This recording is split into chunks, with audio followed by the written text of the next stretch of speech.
Hello ফুডসিনম family, welcome back to my new video. আমরা বাঙালিরা কিন্তু পোস্ত খেতে ভীষণই পছন্দ করি, সে আলু পোস্ত হোক, ঝিঙে পোস্ত হোক কিংবা পটল পোস্ত। আজকে আমি তোমাদের সাথে শেয়ার করব খুব সহজে আর তাড়াতাড়ি পটল পোস্তর রেসিপি। আর অথেন্টিক পটল পোস্ত কিন্তু রান্না করা খুবই সহজ আর খেতেও খুবই সুস্বাদু হয়। তাহলে চলো আর দেরি না করে আজকের ভিডিওটা শুরু করে ফেলি। পটল পোস্ত বানানোর জন্য প্রথমেই আমি পটলগুলো ছাড়িয়ে নিয়েছিলাম একটু একটু খোলা সমেত। তারপরে এটাকে আমি হাফ করে কেটে নিচ্ছি। এটা তোমরা আস্ত পটলেও করতে পারো, তবে পটলগুলো একটু কচি থাকার জন্য আমি চিড়ে নিয়ে ভেজেছি যাতে খুব ভালো করে ভাজা হয়। এরপর একটা কড়াই গরম করে ওর মধ্যে দিয়ে দিচ্ছি পর্যাপ্ত পরিমাণে সর্ষের তেল। আর সর্ষের তেলটা বেশ ধোয়া ওঠা অবধি ভালো করে গরম করে নেব। তেল গরম হয়ে গেলে ওর মধ্যে আমরা অল্প অল্প করে পটলগুলো দিয়ে দেব।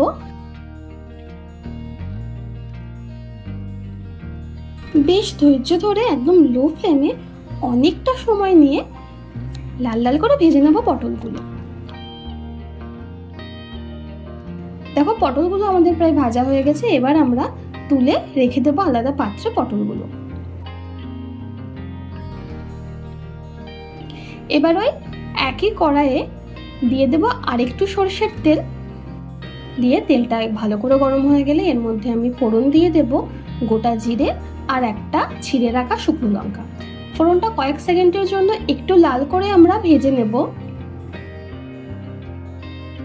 এবার এর মধ্যে দিয়ে দেব একটা পোস্তর পেস্ট। এখানে আমি 4 টেবিল চামচ পোস্ত বেশ ভালো করে ভিজিয়ে রেখেছিলাম আর তারপরে একটা কাঁচা লঙ্কা দিয়ে ভালো করে পেস্ট বানিয়ে রেখেছি।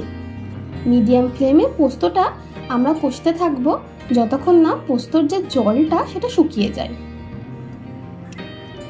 দেখো পোস্তর জলটা শুকিয়ে গেছে। এবারে আমরা এর মধ্যে দিয়ে দেবো স্বাদ মতন নুন, একদম একটু হলুদ গুঁড়ো, সাথে দেবো একটু রঙের জন্য কাশ্মীরি লঙ্কার গুঁড়ো, 1 চা চামচ জিরের গুঁড়ো আর একটু বেশি করে মিষ্টি। আমার পোস্তটা আবার ঝালের সাথে সাথে একটু মিষ্টিও ভালো লাগে, তাই 1 চা চামচের কাছাকাছি দিয়ে দিলাম চিনি। তোমরা কিন্তু চাইলে চিনির বদলে একটু গুঁড়ো ব্যবহার করতে পারো। এবার সমস্ত মশলার সাথে পোস্তটা ভালো করে কষিয়ে নেব 2 থেকে 3 মিনিটের জন্য। এবার এর মধ্যে দিয়ে দেব পোস্তর বাটি ধোয়া জলটা। পোস্ত কিন্তু আমরা একটুও নষ্ট করব না, তাই বাটিতে যেটুকু পোস্ত লেগেছিল তার মধ্যে জল দিয়ে আমি জলটুকু দিয়ে দিলাম পোস্তর মধ্যে। এবার ভালো করে ফুটতে দেব 2 থেকে 3 মিনিটের জন্য। দেখো বেশ ভালো করে ফোটা শুরু হয়ে গেছে। এবার আমরা ফ্লেমটা কমিয়ে ওর মধ্যে আগে থেকে ভেজে রাখা পটলগুলো দিয়ে দেব আর ভালো করে নাড়িয়ে নেব।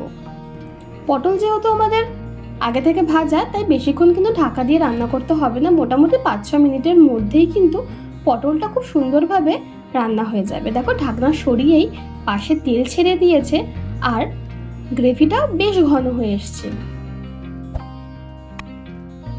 নামানোর আগে আমি ওপর থেকে ছড়িয়ে দেব একটু কাঁচা লঙ্কা আর একটু কাঁচা সর্ষের তেল।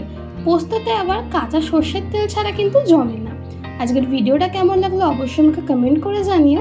তাছাড়া লাইক করো, শেয়ার করো আর আমার চ্যানেলটা প্লিজ সাবস্ক্রাইব করে দিও।